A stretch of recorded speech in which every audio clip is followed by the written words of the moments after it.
Moving up to the number 6 team now, selected to finish 6th with 21 total points in the preseason vote. They were 4-6 a year ago and 3-4 in USA South play. The school picked to finish 6th is Maryville College, and here's the head coach of the Fighting Scots, starting his 9th season, Tony Ierulli. Thank you very much, and again, thank you for Christopher Newport for hosting our USA Media Day. Matt, it was great going over and meeting you and your family, and I think there's been always discussions of whether or not to have everyone come together for Media Day. And I think one of the best reasons to do it is having the opportunity for us coaches just to sit down the night before and just, you know, in a non-competitive atmosphere to go ahead and just talk and visit with each other and meet each other's family and see that great looking pool that you have at your house. And evidently he's got a great contract here at Christopher Newport. I hear his agent's really still working on improving that contract a little bit. So we're in a boat too. Got a pool and a boat. And so, you know, just it was great. And so it's good, and that's the reason why I think this conference is special. There's some conferences that, you know, they just do their media day by over the internet or you know, voicemail. I don't know what to call it, but anyway. But I think it's good us being able to get together. So I'm happy to do it, and hopefully we'll be able to do this every single year. Maryville College football is the best way to describe our team and our players is that we feel like there's most of the games we play in, we're going to get some outstanding teams with guys probably a little bit bigger, a little bit faster, you know, more of them. All right, but the one thing that I think people generally feel about Maryville College's football team is our guys go out there and compete every single ball game. And we really work hard on our edge is having our players understand in order for us to be successful, we're going to be tough football players. And we coach it in our practices.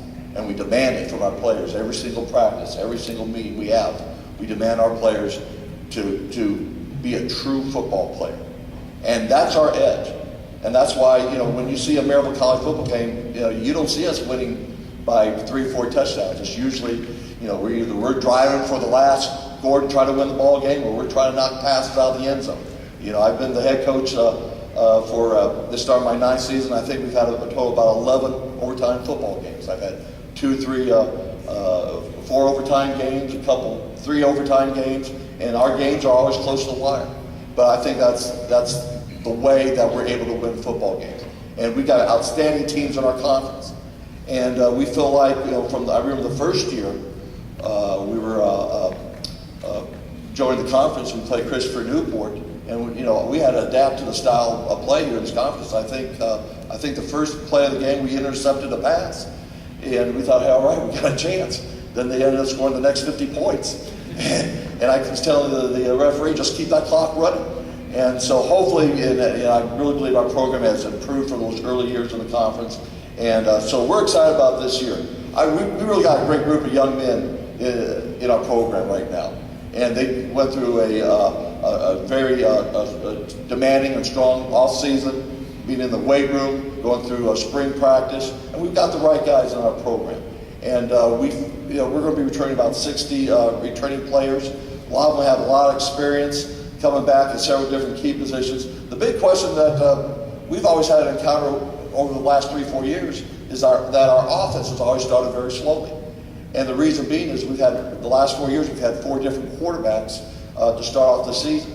And we've either had an off-season injury or an early season injury that has prevented our offense to really start off the season well because we were trying to develop our new quarterback each of the last 4 seasons. And so, you know, fortunately for us, you know, this year we're returning our starting quarterback from last year, Dustin Williams, who made honorable mention all conference. But also competing for the job as well is the previous year's quarterback, Tim Connor, who got injured just warming up throwing the ball during the fall practice the year before, and he'll be returning. So we feel like now, at least going into this season now, we're going to have some experience at that quarterback position. Tim was our honorable mention all-conference quarterback the previous year. We have a strong group of wide receivers. Wesley Adelette, who's owns just about every single receiving record with touchdown catches, receiving yards. I think the ones that he does not already own, he's only within a couple catches, a couple yards away of breaking those, and he's done that all within 3 years.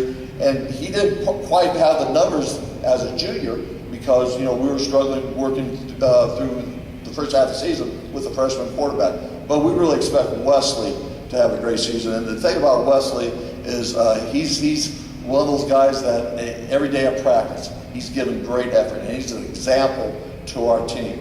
We've got a young sophomore quarterback who's been, wide receiver who's been very impressive, Dustin Williams, who I feel like is on the verge of really doing some outstanding things at the college as well. Besides developing a young quarterback last year, we went through a lot of injuries at the running back position. So, this year we're returning 2-3 sophomore running backs that came on late during the season that I think are going to do an outstanding job. Travis Felder and Chad Brooks, Nick Costanzo, those are good young running backs. I believe they're going to do an outstanding job at that position. Our offensive line is still going to be young. But it's going to be led by, I think, one of the better linemen in the conference, Brad Eich. Brad has been a 3-year starter for us at the center position, one of our captains, just a solid person, and he's going to be a great leader for our team. Defensively, I believe our defensive front should, we're coming back with 3 senior defensive linemen. Blake Barnes, who's been mentioned on a couple of preseason All-American lists, G.L. Wainick, Kyle Cribb, defense end Jamie Owens, who is one of those fast, quick defensive ends. So we're relying on our defensive front to do a good job. We traditionally have played pretty good defense at Maryville College. Alex Anderson moved from strong safety to outside linebacker. Really, one of our captains as well. He's really a guy that really should have been an outside linebacker most of his career, but we had to keep him play strong safety because of our lack of depth in that position. Also, we have Dakota Cruz as his outside backer, and LaTaron Thomas, who's going to be fitted into the middle linebacker position. We lost both of our corners, so we're going to be very young at the corner position, but we feel like we got some very good strength at the safety position. Bud Christie, who injured his knee during the middle season last year, comes back for a 5th year.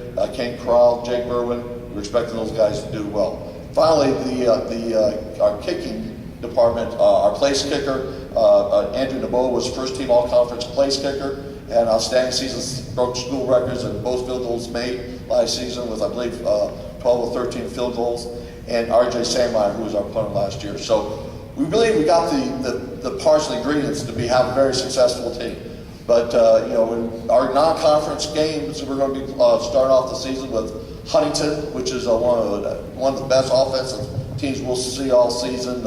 They've been averaging somewhere around 35 points a game, and really an outstanding program down there. LaGrange, who's going to be joining the conference next year, and we're going to be playing Tennessee Tech, Division I AA school, our second game of the season. And a lot of people ask us why we're going to play a 1AA Tennessee Tech, and we feel like most of our players are from the state of Tennessee. At one point or another, had played against Tennessee Tech. Have been recruited by Tennessee Tech. And it's, we want to do something that I think is going to be real special. We're going to play on a Thursday evening. This is something we're not going to do very often, but we feel like we want to be able to do something that's a little bit different. And so, we're hoping that we're going to have a great turnout to go up there and play Tennessee Tech up at Cookville. So hopefully we'll have that season that we're all going to remember. It's going to be tough. And the last thing I want to say is this, is that the quality of the coaches that we have in this conference is outstanding. And